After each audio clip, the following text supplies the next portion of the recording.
Welcome back to The Haunted Beard, everybody. My name is Jake. Thank you so much for joining me. Today, I want to talk to you about a new found footage movie that just dropped called Frogman. And it looked weird. I was intrigued, decided to give it a watch. I've got some thoughts here for you, so let's get into it. But before we get into it, today I have my very first sponsor, and that is Aura. Have you ever been at your computer, typed your name or email address into the Google search, and been absolutely shocked to see how much of your personal information is out there just ripe for the plucking?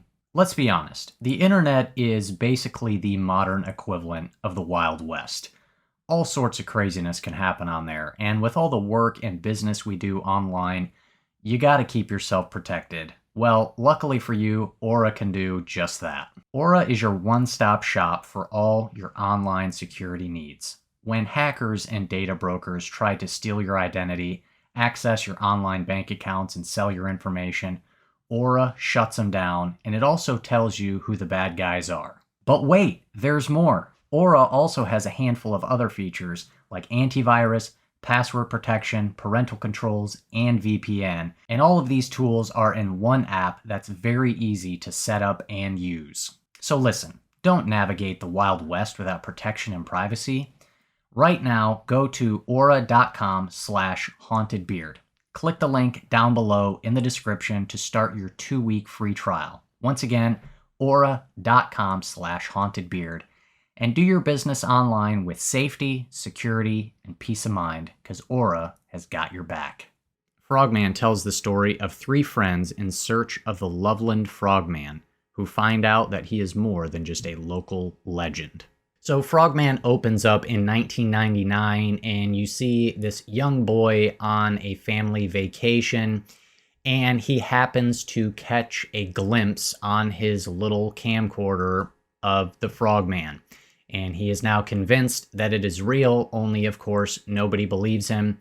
So he sets out 20 years later to go track down Frogman to prove everybody that he really exists and that he is not crazy. And this is our main character, Dallas, who is able to convince a couple of his lifelong friends, Scotty and Amy, to join him on this trip to go find Frogman.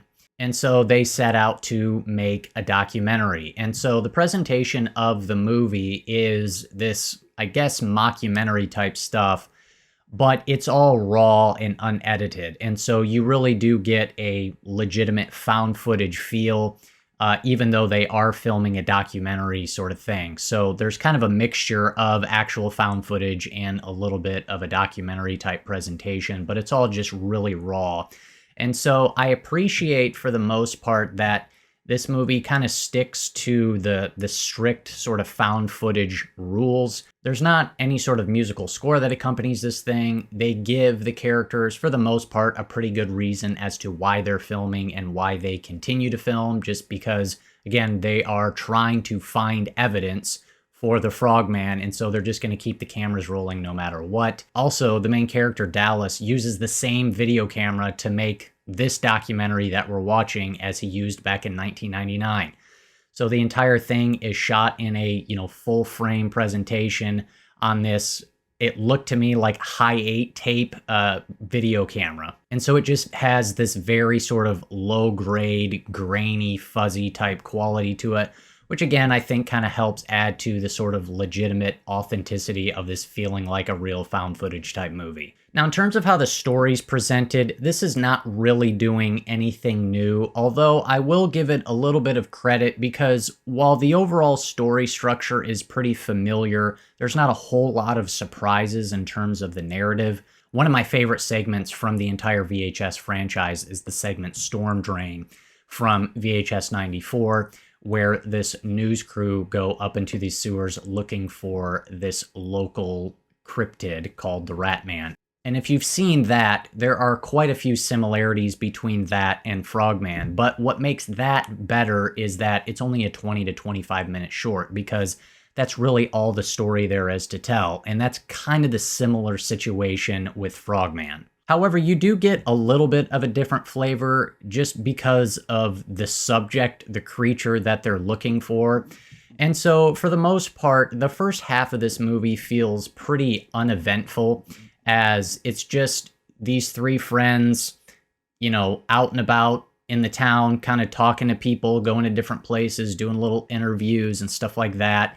And so there's not much that really pushes the narrative forward at all in the first half. Now, in terms of the characters that were given, the main character, Dallas, and I don't know if this is just due to the acting performance or this is how the character was written, but he's very just kind of stiff and robotic and emotionless, and you just don't really get much out of him. Some of his line deliveries when like crazy stuff is happening just come across as very sort of flat and again robotic, like there's not much emotion attached to his voice or anything like that.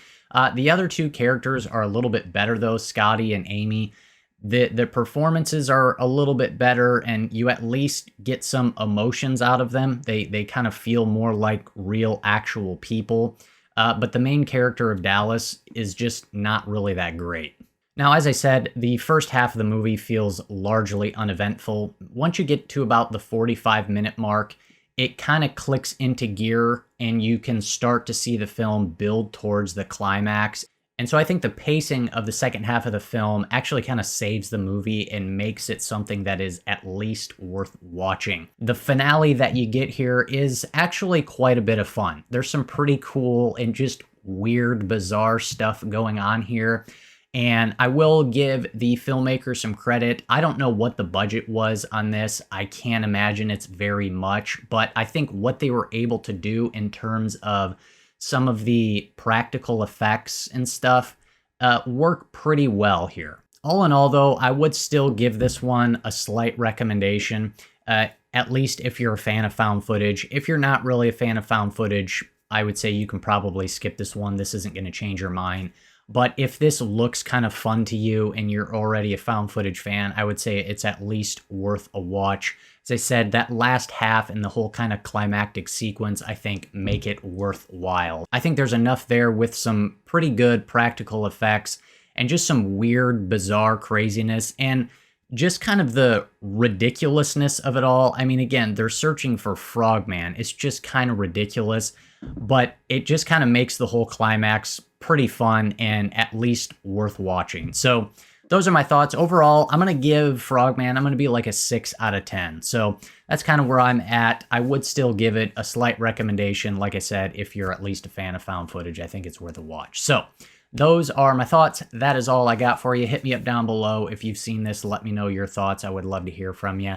Thank you so much for watching. If you got something out of this video, do me a favor and do not click that subscribe button unless you want to be haunted by the beard.